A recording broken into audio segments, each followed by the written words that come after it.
NWA made one word very popular amongst blacks, white, Asians. The first time I ever got told what NWA was, it was from a Mexican dude, and he said it just like that. Niggas with attitude.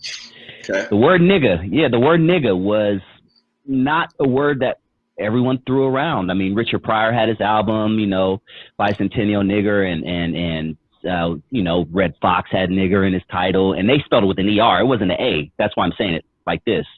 I hope we don't get flagged. Damn. They don't care.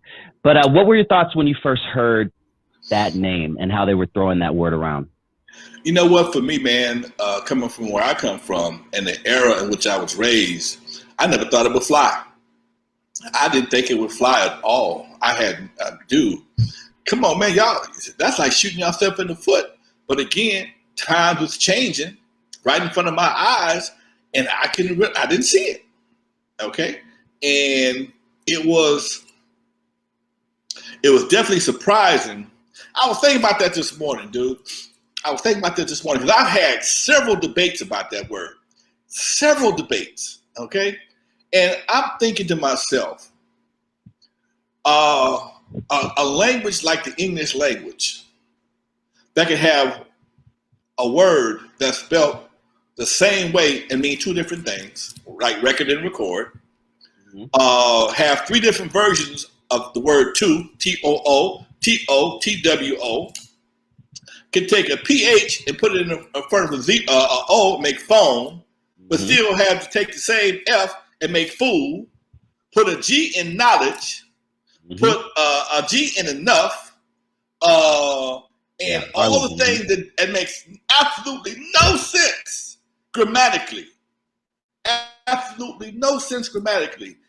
Maybe you can take the ER, replace it with an A and make it a friendly word. I don't know, dude. I was thinking about that this morning, man. I'm glad you brought that up. Maybe you can take a word that has a derogatory meaning. Because sometimes when I'm on Facebook and I want to spell motherfucker, I'll spell fuck with a PH. Me too, because you don't want to get to flag or whatever. I'll spell the P-H-U-C-K-A. Okay? And if I say it like that, then damn it, I'm clowning you. Okay? And I got some partners. We call each other MFs all day long, and we know we don't mean no harm, okay? We know we don't mean no harm. And, you have to be careful how you type that word because a person interprets it to a negative connotation, there's a problem not only between you and him, but on Facebook as well, or wherever you're using it at, whatever platform you're using it on. So I have to open my mind to the possibility that by dropping the ER and adding the A, that gives you a different connotation overall, and maybe even ownership, which I've always thought was crazy as hell. But it ain't gonna go away, man. It seems like it's not gonna go away, and it's sad that particular word has been chosen to be something that we own and embrace, but it is what it is, man. And that's and especially when no matter who says it, how they say it, anybody else that uses it can get their teeth knocked out. Okay, that was N-A or N-A or G-E-G with an E or the A or E-R, you can get your cap peeled. Okay, you sure could. Be careful. Get your cap Be peeled. careful. Hey, what's up, my nigga? And you'll get your face busted. So that's the part I think that it's too close to call on one end because it can ignite too much of a problem, and you just playing with you running around with a road flare with somebody that's wearing gasoline draws. Okay, it's only a matter of time somebody's nuts get on fire. Okay, and that's what I'm seeing, Doc. That's the problem I have with it. I thought about that. I've been called a mother effer and laughed at. Okay. Because I knew the connotation based on what they were saying, okay, I knew what it was, okay? And sometimes it could be a badge of honor. You motherfucker, you. Okay, Yeah, I did that. What? You're the bad, whatever the case may be. Okay? It's just that, that particular word right there, oh man, it's always going to be skating on thin ice with that one, Doc. Yeah. And I'm at a point now, I'm a little closer to the younger generation, even though I'm old as hell to them. But now I don't say anything because I don't give a damn because I'm old. But now I hear Asians say it. I hear Mexicans say it probably more than I hear black people say it. I was talking to a friend of mine, and like you said before, I've told the story before. I'm going to say it again. One of my boys has worked with DJ Mustard, and he said they were out in Oklahoma or someplace, predominantly white event, and they were singing DJ Mustard's song, My Nigga, My Nigga, My Nigga. Mm-hmm. And he said, because he and I had this conversation, he said, Lonzo, I got what you were talking about when I was in that situation. Have 4,000 or 5,000 people holler my nigga.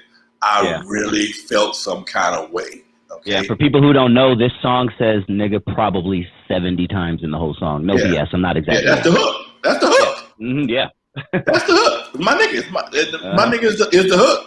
And everything in the verse rhymes with nigga. So he's like nigga, trigger, bigger, figure, jigger, higger. And he said, man, I really felt some kind of way when I was in that position, and I'm sitting there and I got 5,000 people, 5,000 white people, and they wasn't using the A, they was using my nigger. Okay, he said, man. Mm-hmm. I had another young lady who she and I had a conversation previous to her situation, and she was driving Uber at the time, and she says she was picked up some folks in the Uber, and I think it was some Latino folks, and it was my nigga. She said, I felt some kind of way. Because all they said was my nigga this, my nigga that. And she said, I understand why we should have kept a cap on that. Because it can make you very uncomfortable for somebody not of your same race to use it. Tekashi 69, he says it with impunity. With impunity, okay? With impunity, all the hate he got going on, he don't give a shit. It's like, I'm daring y'all to say something, okay? And what can I tell you, Doc? Yep, that's facts. And you said this on the show 1,000 times, and this is probably the best example. But, we are the epitome of cool, and I mean black folks. And if we stop saying it, they would stop saying it. Whatever we do, if we start wearing leather jackets and open-toe cowboy boots, the whole world can start doing the same thing. Mm-hmm. We can have open-toe cowboy boots and chaps our asses out in chaps. If we deem it as being cool, that's gonna be the next fashion, and that's why I watch basketball players, man. Basketball players, and more so than anybody else, get tested, or they're guinea pigs for stylists. Okay. Mm-hmm. Stylists give certain people clothes to see the response of the public. Okay, Russell Westbrook and LeBron James both are great guinea pigs of stylists. The suit and coat, tie with short pants, and the combat boots. Yeah. I don't give a damn who wear that shit. I ain't wearing that shit. I don't care who wear that shit. I'm not doing that. Okay. I'm not doing the $40,000 bags. I'm not doing that. Yeah, I'm not doing that. Okay, and I don't care who does it. So it's just certain things people put on certain people to give that item some legitimacy, and it's only a matter of taste and the timing for the general public to catch on to that and accept that as being something that they're gonna roll with or not.